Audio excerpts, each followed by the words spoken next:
Uma telespectadora aqui do nosso fenômeno nos enviou pelo página do Zap esse vídeo que vocês vão acompanhar agora. Olha aí. Aí você deve estar pensando, mas é um pombinho ali andando tranquilamente. Só que essas imagens mostram pombos em cima de prateleiras de um supermercado. E esse supermercado fica na parte alta aqui de nossa capital. Eu vou trazer a Maria Maciel agora ao vivo, para que a Maria possa nos trazer informações importantes, porque o que eu quero trazer sobre essa informação é para que as pessoas entendam o risco que nós estamos correndo com essas cenas que nós mostramos agora, flagrada por uma consumidora, inclusive, desse supermercado, que já tinha visto essa cena outras vezes. Maria, uma cena preocupante, o pombo não tem nada a ver com isso, é um ser que está ali buscando o seu alimento, na natureza e buscando naquele momento que tem ali, mas ele, por estar urbanamente, também pegando lixos para lá para cá, ele pode causar muitas doenças, inclusive para os consumidores, Boa tarde. Boa tarde, Wilson. E essa é a grande preocupação em relação aos riscos à saúde humana. Por isso que esses pombos, quando são avistados em determinados locais, ele precisa ser feito um controle. E é sobre isso que eu converso agora com o Carlos Fernando, que é biólogo da Unidade de Vigilância e Zoonose aqui da capital, para falar então dessa problemática. Nesse caso, o que fazer? Primeiro, antes de falar desse controle, quais são os riscos? Essas aves podem transmitir doenças? Boa tarde. Boa tarde a todos. Pombos, eles são considerados ratos com asas. Por quê? Porque os ratos, eles podem transmitir até 30 tipos diferentes de doenças. Os pombos, mais de 60. O que acontece é que nós temos antipatia por ratos, que transmitem menos doenças, e simpatia pelos pombos, que transmitem mais doenças. Então o risco é porque deixamos os pombos se aproximar de nós. Então nós alimentamos pombos, nós deixamos eles chegarem perto e aquilo gera uma série de doenças, como eu já citei, mais de 60.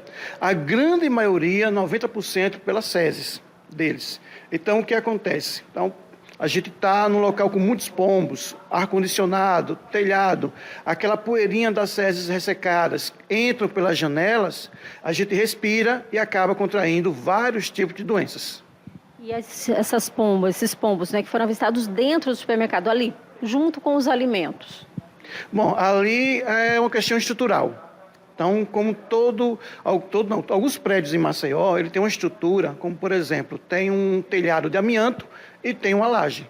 Então, os pombos conseguem entrar ali, fazer ninhos, procriar.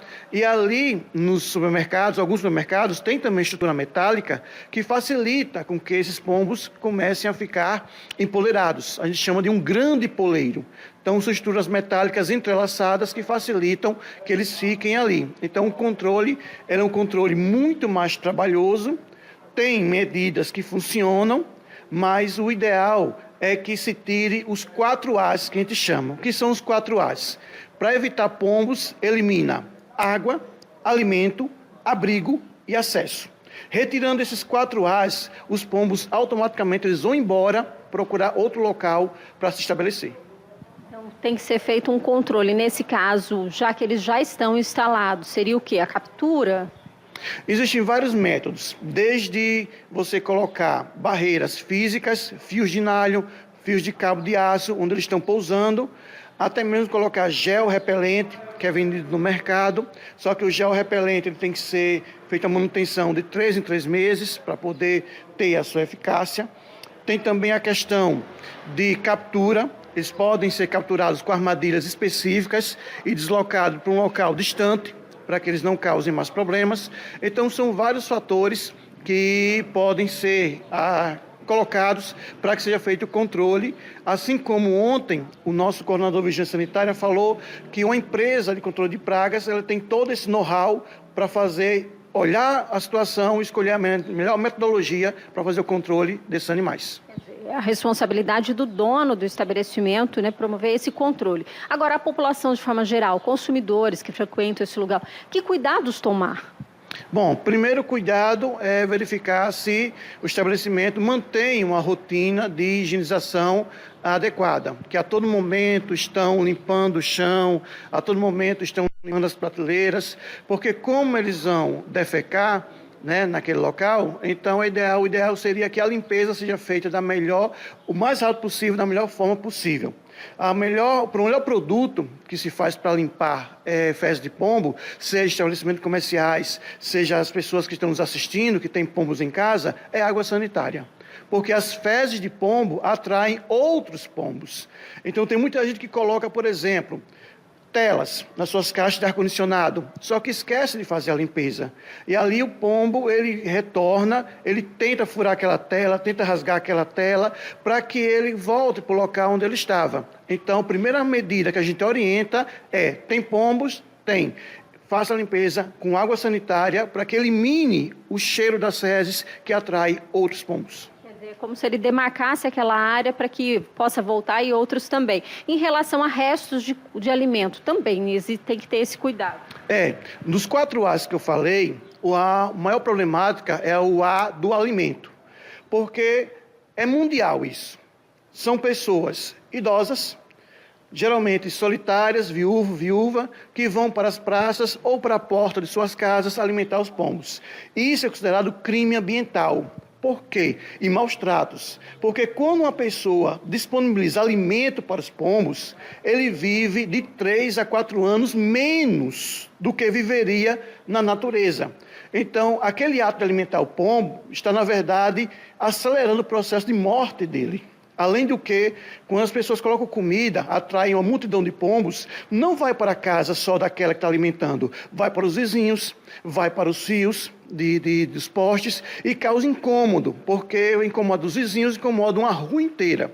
Por isso que muitas cidades do Brasil, os seus vereadores estão criando leis específicas, que infelizmente no bolso da população. Ou seja, estão criando leis que multam pessoas que alimentam pombos. Maceió ainda não dispõe de uma lei desse porte, mas várias cidades e capitais do Brasil já têm essa lei.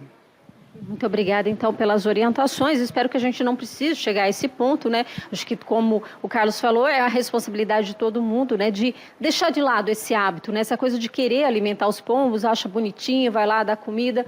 Não, porque isso traz um risco, não só para ele, mas para toda a população, toda a comunidade, moradores de um bairro ou de uma localidade. É com você, Wilson.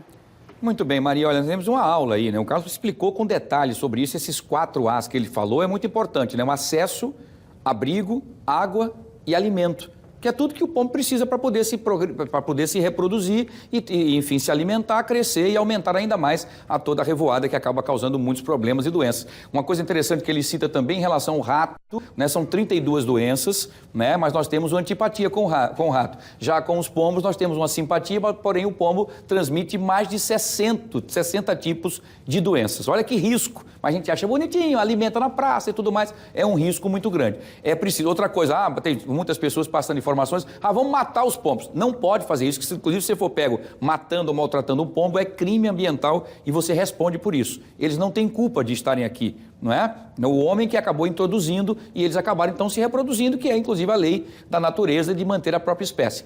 Vamos continuar acompanhando agora os comerciantes que precisam fazer então esses bloqueios, evitando que os pombos tenham acesso às gôndolas do supermercado. Obrigado, Maria, mais uma vez pela sua participação. Agradeço também ao nosso entrevistado. Excelente essa prestação de serviço e muito importante sobre isso.